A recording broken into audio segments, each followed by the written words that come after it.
Halo guys, iklan itu masih jadi model pendapatan paling dominan di media. Tapi kalau dilihat secara global, perusahaan dengan pendapatan iklan paling besar itu udah bukan lagi perusahaan media massa konvensional. Bukan televisi, bukan apalagi koran, bukan radio, bukan website, bukan digital media yang model konvensional lagi. 5 besar peraih revenue dari iklan adalah Google atau Alphabet, Meta, Alibaba, Amazon, dan Tencent. 5 besar. Itu 5 besarnya doang tuh. Bandingkan dengan tahun 90-an ya, waktu itu bisnis iklan belum segede sekarang.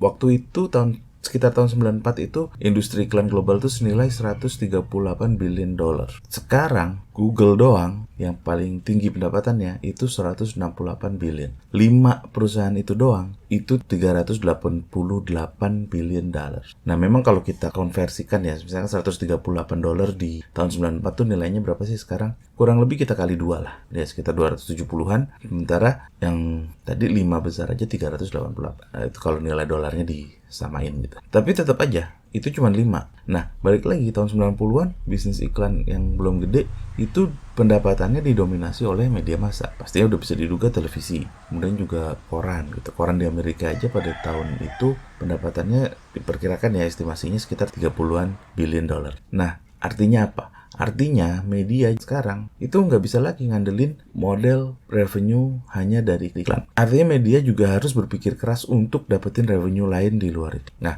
sebenarnya gini, kalau kita lihat lagi model revenue-nya media apa aja sih? Kita bisa bagi secara umum tuh ada 2, commercial revenue dan readers atau audience revenue. Dan mungkin ada revenue-revenue lain di luar itu yang kita sebut saja others yang kita nggak bahas sekarang. Commercial revenue itu ya iklan, sponsorship, misalkan liputan berbayar, event itu yang juga bentuknya sponsorship gitu ya. Sementara kalau audience revenue itu bisa dari langganan gitu ya, subscription atau membership gitu ya. Kalau di YouTube ada juga misalkan kita bikin event, kemudian charge tiket, ada merchandising dan banyak lagi.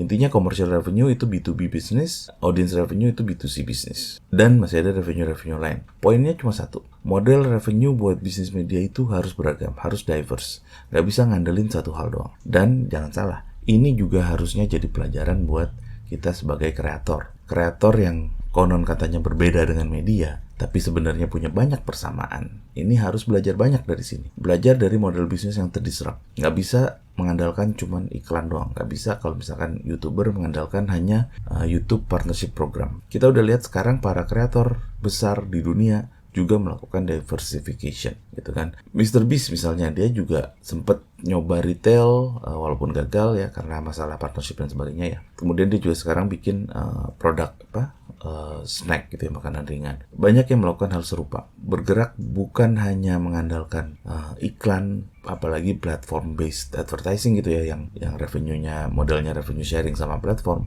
tapi juga model-model revenue lainnya, brand deals, model revenue direct to customer, creating products, merchandising, dan sebagainya. Secara umum bagi 2, commercial revenue atau B2B revenue dan audience revenue atau B2C revenue. Kuncinya adalah diversifikasi. Gitu aja guys, thank you.